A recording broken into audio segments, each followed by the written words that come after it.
Welcome to all. स्वागत आप सभी का आरएस सर यूट्यूब चैनल पे और हम आ चुके हैं अभी लाइव।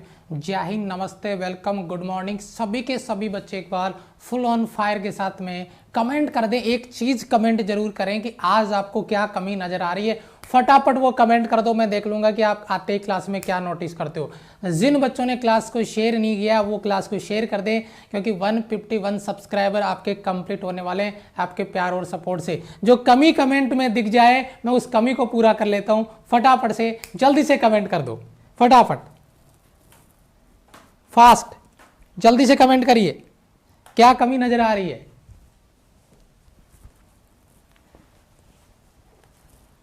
कितने बच्चों ने कमेंट कर दिया है?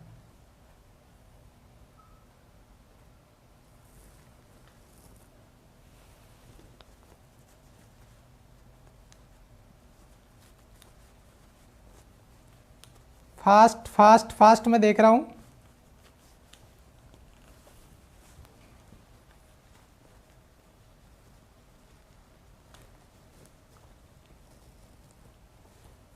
कितने सारे बच्चों ने कमेंट किया अभी पता चल जाएगा। कितने सारे बच्चों ने कमेंट किया है?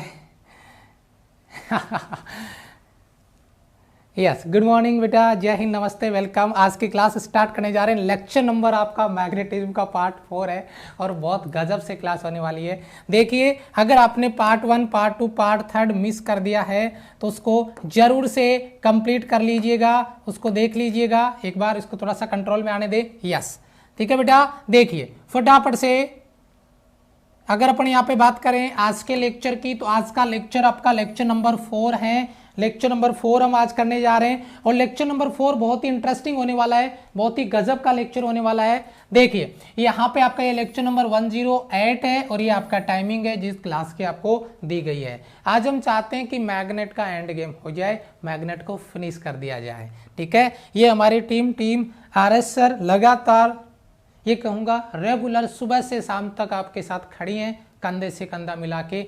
और ये चीज़ आपने फील भी किया होगा कि अगर टीम ने कोई प्रॉमिस कर दिया ना तो बहुत ही कम चांसेज है कि उसमें 0.1% भी कमी रह जाए। और उसी पर्पज से लगे हुए हैं आपके साथ। ये मेरा प्रोफाइल है अनअकैडमी पे। बच्चा अनअकैडमी पे मेरी 2 क्लास होती है, एक सुबह 8 बजे होती है टॉप 3000 और एक शाम को होती है बच्चा शाम को 8 बजे। नई क्लास स्टार्ट हुई है आज से और वह है आपकी रफ्तार सीरीज। और ये जो सीरीज होगी इसमें आपको टॉपिक वाइज प्रैक्टिस करवाई जाएगी आज से। आज उसका पहला टॉपिक है यूनिट एंड डायमेंशन। तो अनअकैडमी लर्निंग ऐप डाउनलोड करें, इससे फॉलो कर लें। ये प्रोफाइल मेरा शाम को 8 बजे आज पहली क्लास है टॉपिक वाइज प्रैक्टिस में, ये सुबह डेली होती है। तो अनअकैडमी लर्निंग ऐप डाउनलोड करें, उसके बाद में अपना रजिस्ट्रेशन करें और रजिस्ट्रेशन के दौरान आपको कोड पूछता है, ये आपको कोड डाल देना है RS sir live. Special class में भी कोड होता है और प्लस के लिए भी कोड होता है। अगर कोई बच्चा प्लस पे ज्वाइन करना चाहता है तो बच्चा प्लस पे मेरा एक नया कोर्स आ रहा है 23 तारीख से, यानी 23 दिसंबर से, बोले तो कल से, यानी नेक्स्ट डे से। और यहाँ पे आपको प्रैक्टिस करवाया जाएगा। ये आपका प्रैक्टिस बैच कोर्स है और कंप्लीट होगा आपका, चाहे आप एयरफोर्स के लिए तैयारी कर रहे हैं, चाहे आप नेवी के लिए तैयारी कर रहे हैं, चाहे आप एनडीए के लिए तैयारी कर रहे हैं। फेस टू फेस मिलके आप बैठ के हमारे से प्रैक्टिस कर सकते हैं। 23 दिसंबर से मेरा बैच कोर्स आ रहा है अचीवर्स बैच कोर्स के नाम से। तो जो बच्चा अनअकैडमी प्लस ज्वाइन करना चाहता है वो ये कैटेगरी सेलेक्ट करें, गेट सब्सक्रिप्शन पे क्लिक करिए। उसके बाद में 1 मंथ या 3 मंथ नहीं, या तो 6 मंथ या 12 मंथ। अगर किसी बच्चे का लास्ट चांस है तो वह 3 मंथ भी सिलेक्ट कर सकता है। और यही code RS sir live capital letter में यूज करें, 10% आपका ऑफ होगा और उसी प्राइस रेंज में बाकी सारे सब्जेक्ट भी आपको देखने को मिल जाएंगे। अगर कोई बच्चा हमारा टेलीग्राम चैनल ज्वाइन करना चाहता है तो बच्चा लगभग 26,000 बच्चे ऑलरेडी उसमें ज्वाइन हो चुके हैं टीम आरएस सर टेलीग्राम पे, जहां पे आपको क्लासों के अपडेट दिए जाते हैं। और आज हमारा टॉपिक जो मैग्नेटिज्म चल रहा है उसका पार्ट 4 है और आज हम इसका एंड गेम करने वाले हैं। तो अब मैं स्टार्ट करने जा रहा हूं फुल ऑन फायर के साथ में, फुल जोश के साथ में। एक चीज क्लियर करिए, जिन भी बच्चों ने क्लास को शेयर नहीं किया है दिल पे हाथ रखे, एक बार अपने आप से पूछना कि क्लास को शेयर करना चाहिए, क्योंकि बेटा डेली हम आपसे यही उम्मीद करते हैं कि आपका पूरा सपोर्ट हमें नजर आएगा। और उस सपोर्ट के लिए आपको केवल क्लास को शेयर करने के लिए हम बोलते हैं। अगर आपको लगे सपोर्ट करना चाहिए तो जरूर क्लास को शेयर करिएगा, ठीक है। चलो कंटिन्यू करते हैं अपने कॉन्सेप्ट को, और आज के सबसे पहले टॉपिक की शुरुआत होती है, और वो आज का सबसे पहला टॉपिक है क्यूरी का नियम। और आपको पता है इस टॉपिक का क्या इंपॉर्टेंस है, मुझे अलग से बताने की जरूरत नहीं है इस टॉपिक का क्या इंपॉर्टेंस है एग्जाम पॉइंट ऑफ व्यू से अगर अपन यहाँ पे बात करें तो। यानी यहाँ पे अगर मैं कहूँ कि क्यूरी का जो नियम है वो क्यूरी ने दिया था, और वो क्या दिया था, एक पर्टिकुलर टेम्परेचर को लेके, एक पर्टिकुलर सब्सटेंस को लेके, यानी पदार्थ को लेके। जैसे डाई मैग्नेटिक सब्सटेंस प्रतिचुंबकीय पदार्थ है, आपका पैरामैग्नेटिक सब्सटेंस अनुचुंबकीय पदार्थ है, फेरोमैग्नेटिक सब्सटेंस लोह चुंबकीय पदार्थ है, जिनके बारे में कंपैरिजन मैं इसी क्लास में लास्ट में करूंगा, लेकिन अभी उसके थोड़े से वर्ड यूज हो रहे हैं इसलिए मैं उसका ट्रेलर आपको बता देता हूं। क्यूरी का नियम क्या कहता है? क्यूरी का नियम यह कहता है बेटा कि जो आपके अनुचुंबकीय पदार्थ है यानी पैरामैग्नेटिक सब्सटेंस है, अगर मैं यहाँ पे बात करूं पैरामैग्नेटिक सब्सटेंस, पैरामैग्नेटिक सब्सटेंस है यानी अनुचुंबकीय पदार्थ, लिख लेना बच्चा अपने नोट्स में, अनुचुंबकीय पदार्थ, अनुचुंबकीय पदार्थ पैरामैग्नेटिक सब्सटेंस है, उनकी चुंबकीय प्रवृत्ति यानी चाइकाइची, इसे क्या बोलते हैं बच्चा? चाइकाइची। भी बताऊंगा कैसे, डायरेक्ट प्रोपोर्शनली होता है टेम्परेचर के व्युत्क्रमानुपाती या 1/T के प्रोपोर्शनली। ये आपको चुंबकीय प्रवृत्ति बोलते हैं, इसको मैग्नेटिक सस्केबिलिटी बोलते हैं, चुंबकीय प्रवृत्ति। मैं एक बार लिख देता हूं बच्चा अलग में, जिन भी बच्चों को याद नहीं आ रहा, मैग्नेटिक सस्केबिलिटी है, चुंबकीय प्रवृत्ति बोलते हैं इसको। अपने को मतलब नहीं है, इसके 2-3 नाम है हिंदी में, एक तो चाई बोलते हैं, है ना, एक काई बोलते हैं अपने मारवाड़ी में, और एक ची भी बोल देते हैं, चाय काई ची। वैसे इसका नाम जो फिजिक्स में लिखा हुआ मिलेगा वो चुंबकीय प्रवृत्ति मिलेगा हिंदी भाषा में, इंग्लिश में इसको मैग्नेटिक सस्केबिलिटी भी बोलते हैं। तो ये चाय काई ची डायरेक्ट प्रोपोर्शनली 1/T, हम चाइना बोल रहे हैं, ठीक है, चाइनीज लैंग्वेज बोल रहे हैं, इसका मतलब क्या है हमें नहीं पता, ठीक है। तो जो पैरामैग्नेटिक सब्सटेंस है अनुचुंबकीय, यानी एक होता आपका डाईमैग्नेटिक, एक पैरामैग्नेटिक, एक फेरो यानी लोह चुंबकीय। मैं अनुचुंबकीय पदार्थों की चुंबकीय प्रवृत्ति की बात कर रहा हूं जो ताप के व्युत्क्रमानुपाती होती है, टेम्परेचर के व्युत्क्रमानुपाती होती है। सर ये टेम्परेचर कौन सा है बच्चा? एब्सोल्यूट टेम्परेचर यानी परम ताप के व्युत्क्रमानुपाती होता है। और जब इसी प्रोपोर्शनली साइन को हटाया जाता है तो ये चाय कैंची बराबर C/T, यही है क्यूरी का नियम। क्यूरी ने जो दिया था अनुचुंबकीय पदार्थों के लिए यानी पैरामैग्नेटिक सब्सटेंस के लिए। ध्यान दीजिए, बहुत ही बढ़िया सवाल है आपका। पैरामैग्नेटिक सब्सटेंस की चुंबकीय प्रवृत्ति मैग्नेटिक सस्केबिलिटी डायरेक्ट प्रोपोर्शनली है एब्सोल्यूट टेम्परेचर के व्युत्क्रम के बराबर यानी 1/T के। डेफिनेशन बताइए फटाफट से, क्लियर है?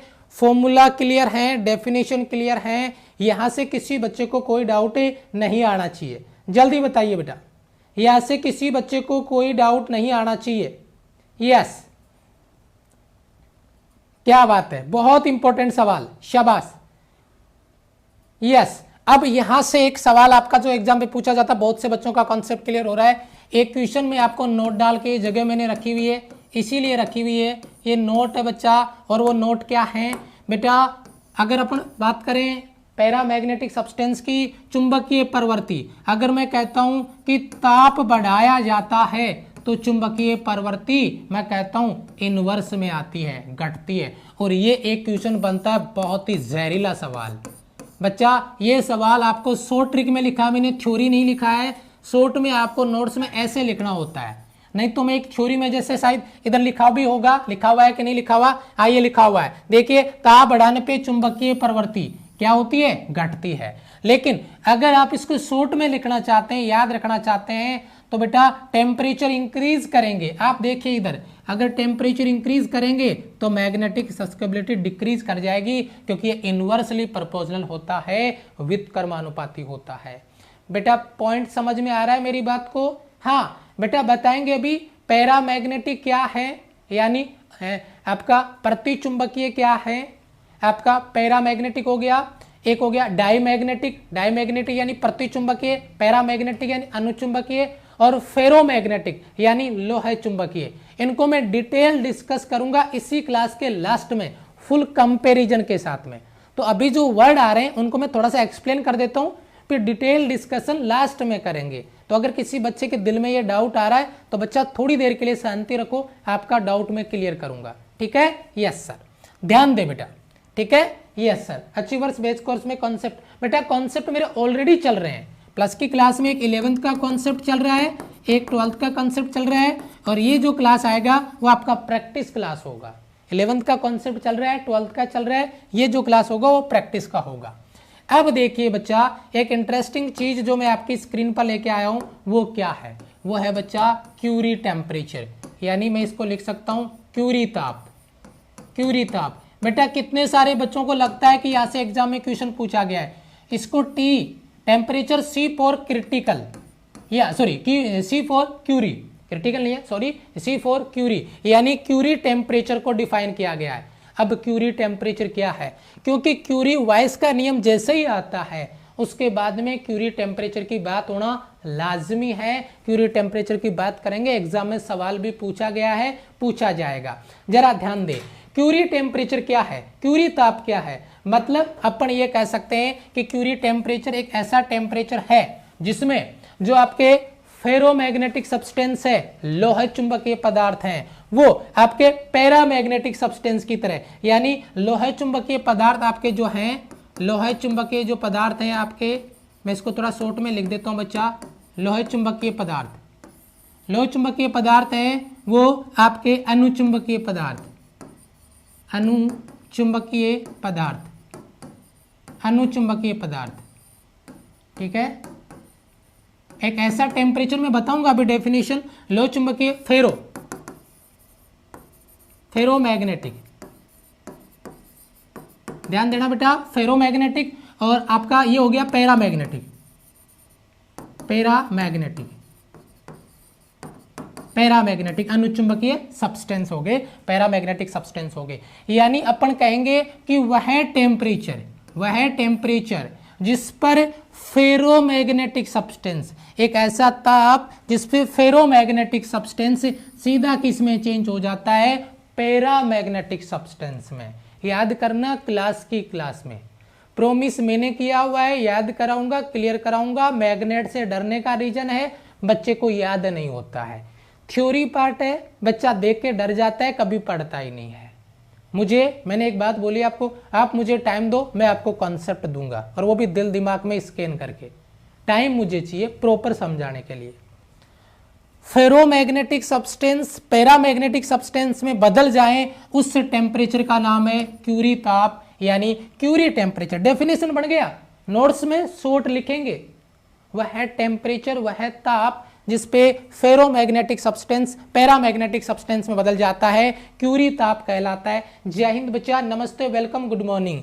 वह कहलाता है आपका क्यूरी टेम्परेचर यानी क्यूरी ताप। बताइए यहाँ तक सभी बच्चों का क्लियर है? शाबाश। देखिए अब अगर अपन यहाँ पे बात करते हैं तो आपके सामने दो वैल्यू है जो एग्जाम में पूछी गई है बच्चा।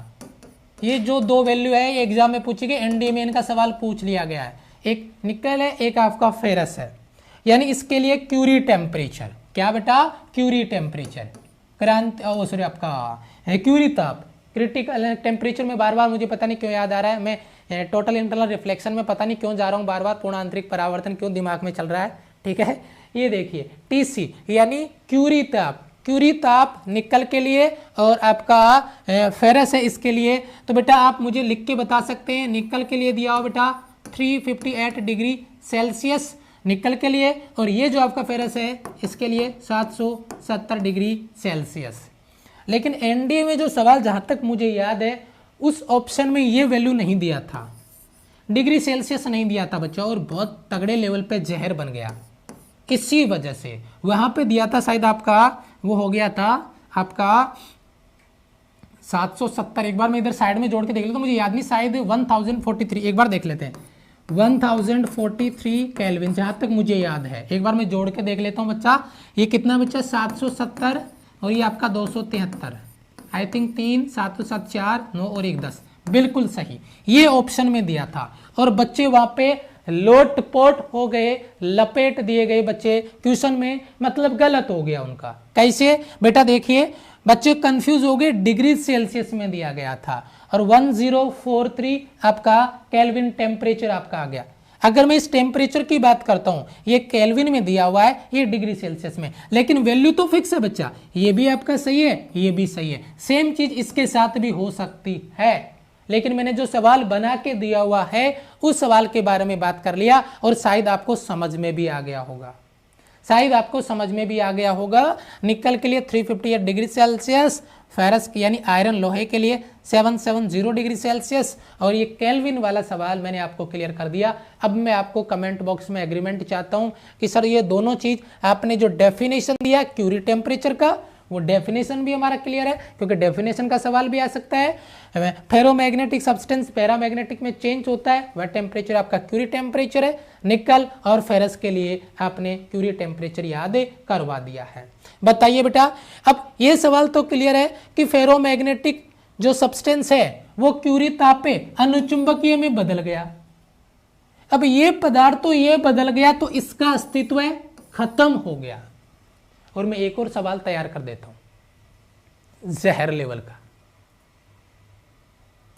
क्यूरी ताप पर, क्यूरी टेम्परेचर पर फेरोमैग्नेटिक सब्सटेंस एग्जिस्ट ही नहीं करता, किस में बदल जाता है? पैरामैग्नेटिक सब्सटेंस में।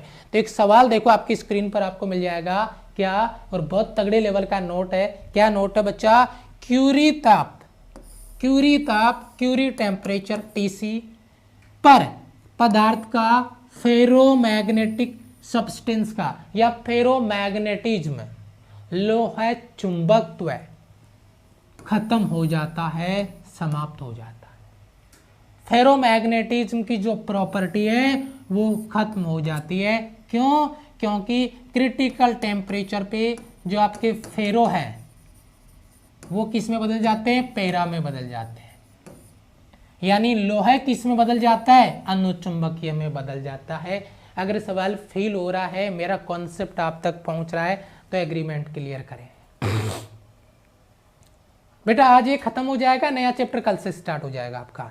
लेकिन इतना मुझे बताओ क्लियर है कि नहीं है। और बेटा ये चीज सोचना बंद करो तुम, नया चैप्टर, नया टॉपिक, नया कोर्स, कभी तुम्हारे से नया स्टार्ट नहीं होगा, कहीं भी नया चैप्टर स्टार्ट नहीं होगा अगर आपने अपनी थिंकिंग ये बना रखी है। जहां से क्लास में एंट्री हो गई है वहीं से सीखना स्टार्ट कर दो, मतलब सीखने के लिए बच्चा क्लास में आया है। तो बेटा ये प्रॉपर्टी पूरी मैंने क्लियर कर दी है। क्यूरी का नियम, क्यूरी टेम्परेचर, ये बहुत इंपॉर्टेंट रिलेशन आपका। उसके बाद में ये रिलेशन रीजन दिया और क्यूरी टेम्परेचर को बहुत अच्छे से एक्सप्लेन करने के बाद में, ये क्वेश्चन बताने के बाद में, ये कॉन्सेप्ट क्लियर करने के बाद में मैं आगे बढ़ना चाहता हूँ। और जहाँ पे बढ़ना चाह रहा हूँ वह है आपका क्यूरी वाइस का नियम। क्या कहना है आपका इस बारे में? क्यूरी वाइस के नियम एक एक चीज बताऊंगा, आराम से क्लियर करेंगे, 1 बाय 1 स्टेप टू स्टेप आपके कॉन्सेप्ट को आप तक पहुंचाएंगे। क्यूरी वाइस का नियम बहुत इंटरेस्टिंग सवाल है आपका, जिसके बारे में अपन बात कर रहे हैं। पहली बात तो क्यूरी और वाइस ये दो लोग थे, है ना, और इन दोनों ने मिलकर इस नियम को दिया, इसलिए इसको नाम क्यूरी वाइस दिया गया। कोई बहुत बड़ी महाभारत नहीं है। ठीक है, यस सर।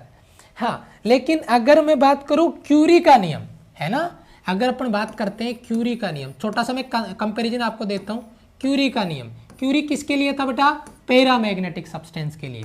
किसके लिए था बच्चा? पैरामैग्नेटिक सब्सटेंस के लिए। और मैं इसको इधर लिख भी देता हूं, चुंबकीय प्रवृत्ति चाहे कहीं सी 1/T के प्रपोजनली था।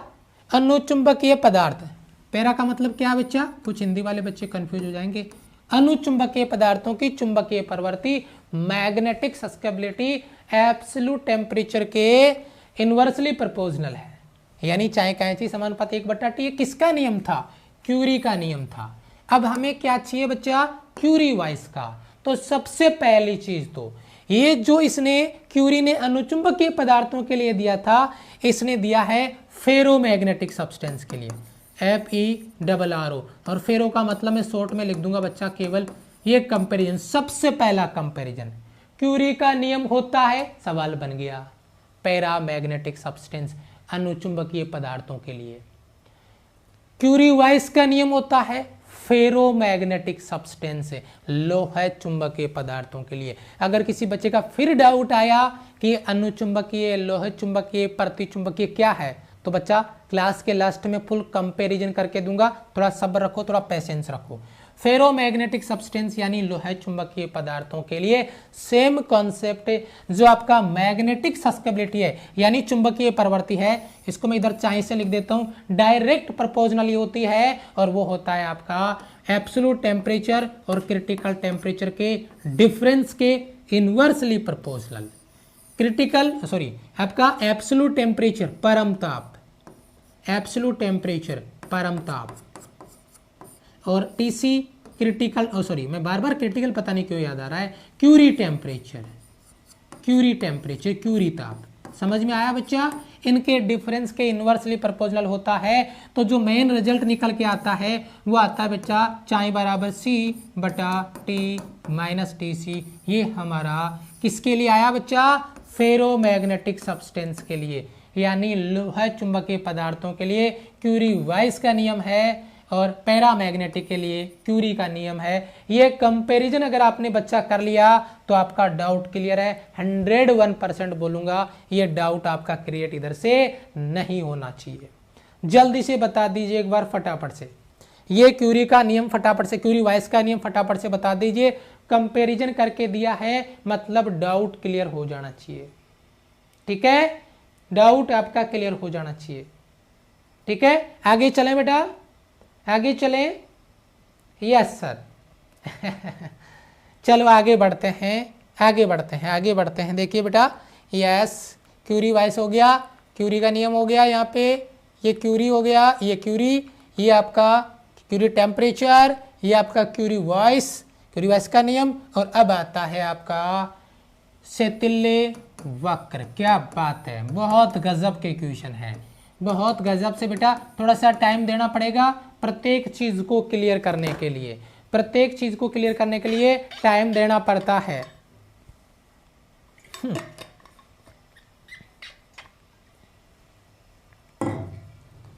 हम प्लस नहीं ले सकते और फिजिक्स पढ़ना चाहते हैं बच्चा, हम आपको जीके नहीं पढ़ा रहे हैं, हम आपको फिजिक्स ही पढ़ा रहे हैं, और ये प्लस की क्लास नहीं है, ठीक है?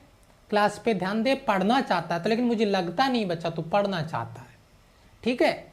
मुझे लगता नहीं कि बच्चा तू पढ़ना चाहता है, ठीक है? अगर पढ़ना चाहता तो क्लास पे ध्यान देता, कमेंट रिपीट करने के बजाय। ध्यान दो बेटा इधर, सेतिल्य वक्र बड़ा इंटरेस्टिंग चीज, एक छोटी सी कहानी बताता हूँ। ये कहानी याद दिलाती है कोरोना काल में शादी को, है ना, कि भाई शादियों में बहुत बड़ी लंका लग गई कोरोना के चक्कर में। पहले महीने में 4 शादियां आती थी अटेंड करने के लिए, अभी महीने में 1-2 शादियां आ रही है। मतलब जैसे टेंट वालों का अकाल पड़ा है, वैसे हम जैसे मास्टर लोगों का भी अकाल पड़ गया, है ना भाई। शादी ब्याह ज्यादा अटेंड करनी नहीं पड़ रही है, अरे आ ही नहीं रही है, शादी ब्याह का न्योता ही नहीं आता। टॉप 50 में भी इतना कंपटीशन बढ़ गया, अरे हमारा तो टॉप 100 में ही नंबर नहीं आ रहा है कि नहीं है? अब टॉप 100 में इतना कंपटीशन है तो कई बार तो हम स्टैंड बाई पे रख लेते हैं वेटिंग लिस्ट में कि भाई वो नहीं आया तो आपको बुला लेंगे, और फिर वो आ ही जाता है कि नहीं है? तो इस कहानी को मैं आपको दोहराता हूं, इससे आपके सेतिल्य वक्र के साथ में।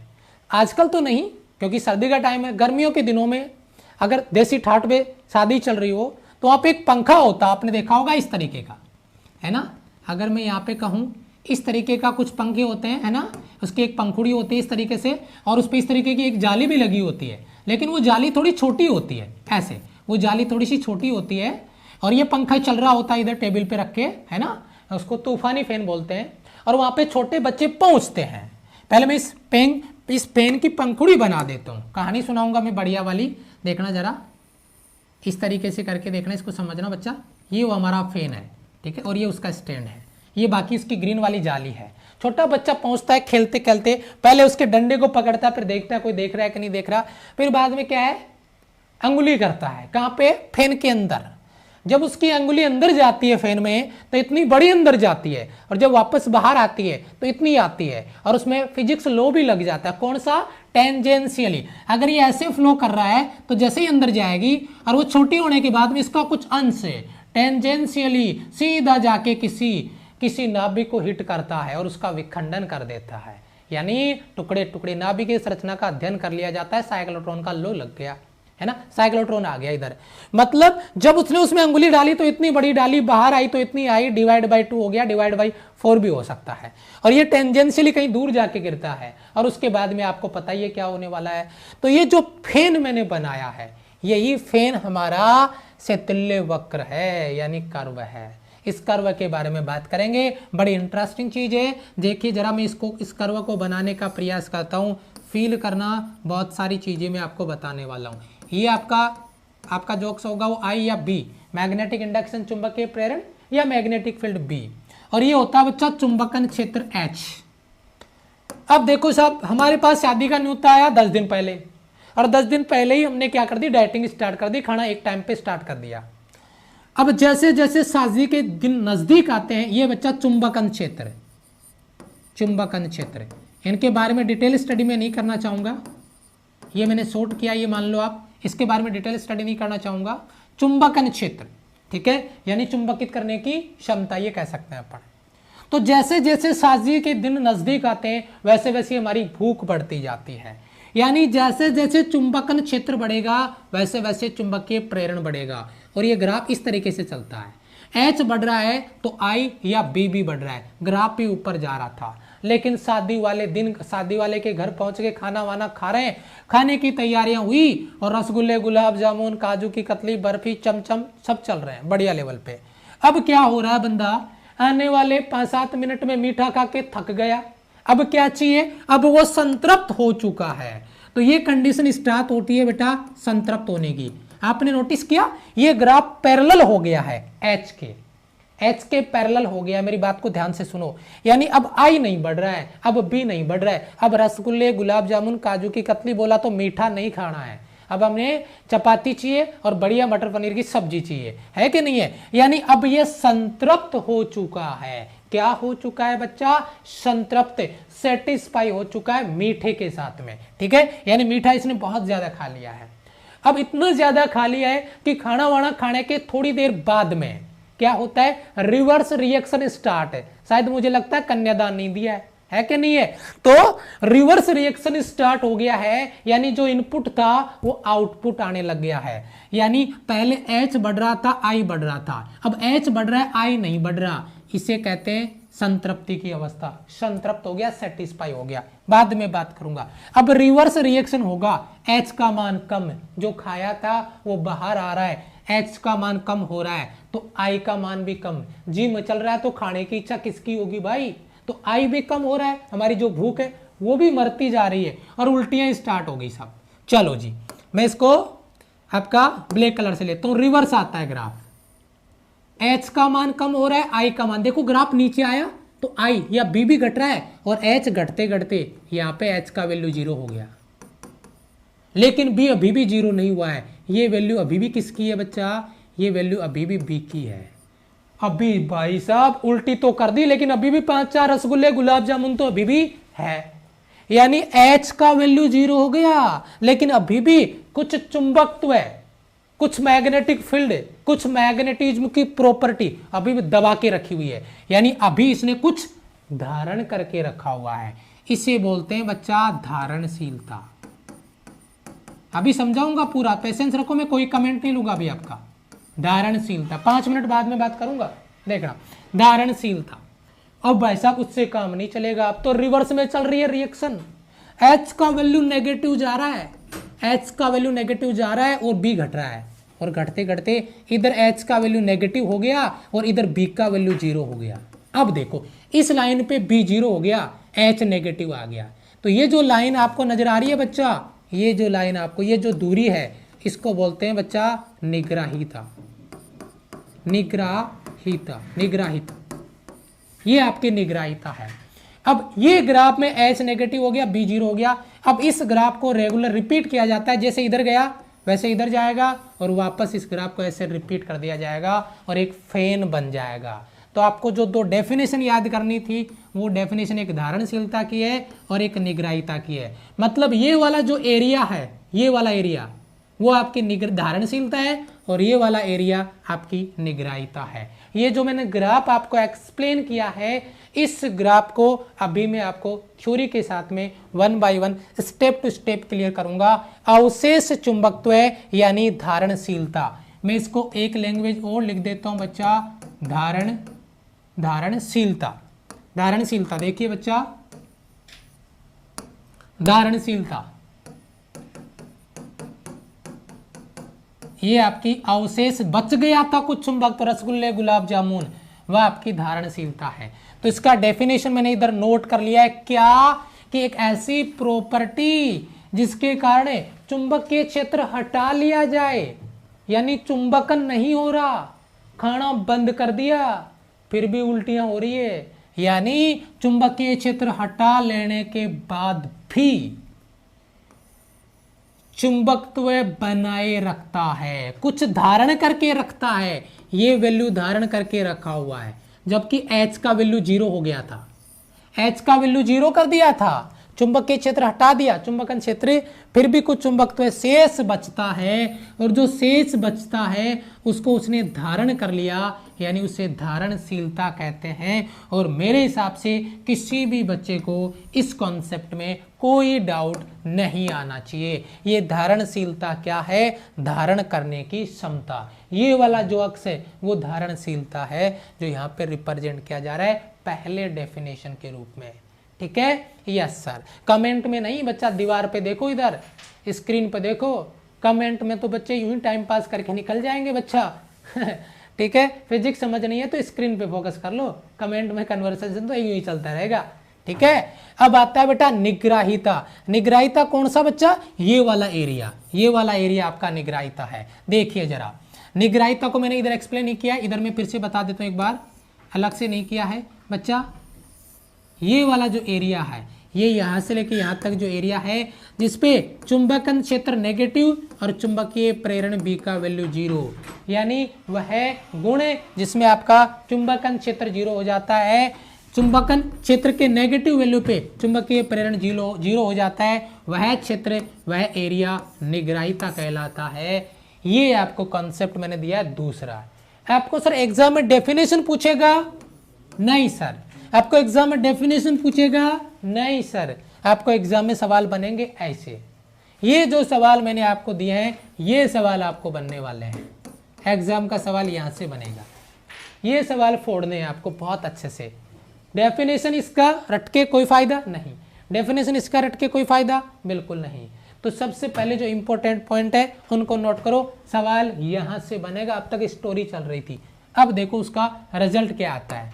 पहला पॉइंट आपका, चुंबकीय रूप से कठोर, बोले तो स्टील, यानी अगर अपन मैग्नेटिक हार्ड सब्सटेंस की बात करें तो वह स्टील है, और स्टील के लिए उच्च निग्राहिता है, यानी निग्राहिता बोले तो मोटा और धारणशीलता बोले तो ऊंचाई। कुछ याद आया? मैं ग्राफ बना देता हूं, कुछ याद आया बच्चा? देखना जरा, ये जो हाइट है वो तो आपकी धारणशीलता है, और ये जो मोटाई है ये वाली है ना, वो क्या है? आपकी निग्राहिता।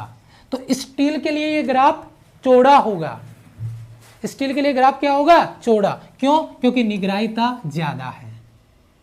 चुंबकीय रूप से नरम, यानी सॉफ्ट आयरन, कच्चा लोहा कहाँ गया? ये रहा सॉफ्ट आयरन। बेटा इलेक्ट्रोमैग्नेट किससे बनाया जाता है? इलेक्ट्रोमैग्नेट किससे बनाया जाता है बच्चा?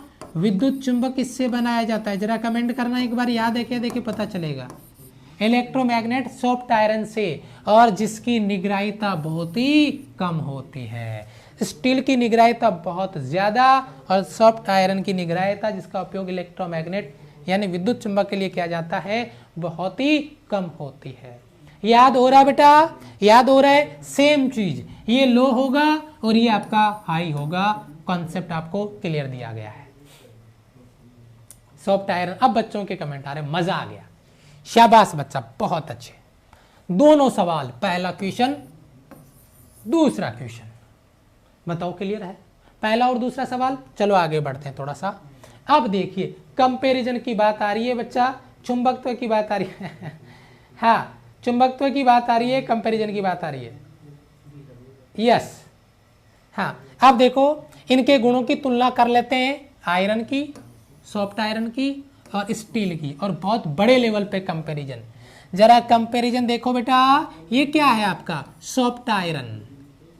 इसके लिए अगर मैं यहाँ पे बात करूं, जो सॉफ्ट आयरन आपको दिया गया, ये आपका क्या स्टील, ये देखो इधर स्टील के लिए निग्राहिता हाई है, स्टील के लिए निग्राहिता हाई है।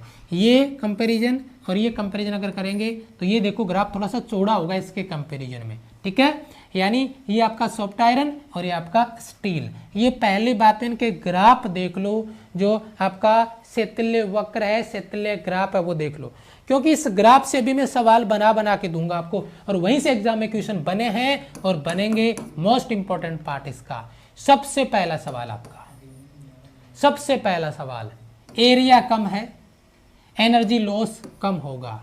एरिया ज्यादा है, एनर्जी लॉस ज्यादा होगा। इसका एरिया कम रहेगा, इसका एरिया ज्यादा रहेगा, ये ग्राफ बड़ा होगा। एरिया ज्यादा, एनर्जी लॉस भी ज्यादा। एरिया कम है, एनर्जी लॉस भी कम होगा। क्या सॉफ्ट आयरन किससे, इलेक्ट्रोमैग्नेट किससे बनाया जाता है? सॉफ्ट आयरन से, यानी मैं कह सकता हूं विद्युत चुंबक से। और मैग्नेट इससे बना रहे, क्यों? क्योंकि इसमें एनर्जी लॉस कम से कम होता है। क्यों? क्योंकि इसका एरिया ग्राफ का कम होता है, एनर्जी लॉस भी कम होगा, और इसीलिए विद्युत चुंबक इलेक्ट्रोमैग्नेट सॉफ्ट आयरन का बनाया जाता है। पहला सवाल क्लियर है? पहला सवाल क्लियर है? पहला सवाल क्लियर है बेटा? ओके, देखते आगे बढ़ते हैं। दूसरा सवाल, ये पहला हो गया था बच्चा इधर, ये दूसरा सवाल देखिए।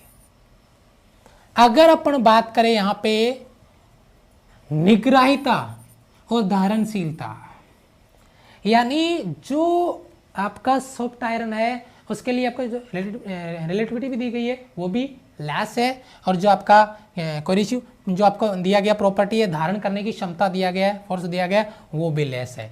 यानी निग्राहिता भी कम है और धारणशीलता भी कम है। इसकी धारणशीलता भी ज्यादा है और निग्राहिता भी ज्यादा है। जरा गौर से देखो, सॉफ्ट आयरन के लिए निग्राहिता और धारणशीलता दोनों ही कम है, लेस है, जबकि इसके लिए निग्राहिता और आपका धारणशीलता दोनों ही मैक्सिमम है, अधिक है। ये कंपैरिजन बहुत तगड़े लेवल पे आता है। मोस्ट इंपॉर्टेंट क्वेश्चन आपका, मोस्ट इंपॉर्टेंट क्वेश्चन। विद्युत चुंबक बनाने के लिए प्रॉपर्टी आपका यहां पर बन रहा है, इनका कंपैरिजन बनता है, जिसको आपको क्लियर करना है। पहला गुण हो गया सवाल आपका, दूसरा सवाल और तीसरा सवाल। इलेक्ट्रोमैग्नेट विद्युत चुंबक सॉफ्ट आयरन से बनाते हैं क्योंकि इसका चुंबक तो ज्यादा होता है। क्यों? क्योंकि इसमें से गुजरने वाली मैग्नेटिक फील्ड लाइन से, यानी परमेबिलिटी यानी पारगम्यता, परमेबिलिटी यानी पारगम्यता यानी पारित होने की क्षमता, गुजरने की क्षमता बहुत ज़्यादा होती है, और इसीलिए इसकी पारगम्यता ज़्यादा होने की वजह से हम ये कह देंगे कि पारगम्य ज़्यादा है, उच्च पारगम्यता होगी, और इसका उसके कंपैरिजन में कम होगा। इसकी प्रोबेबिलिटी कम है और इसकी प्रोबेबिलिटी बहुत ज़्यादा है, ये आपको पता होना चाहिए। मेरे हिसाब से ये कंपैरिजन आपका क्लियर है।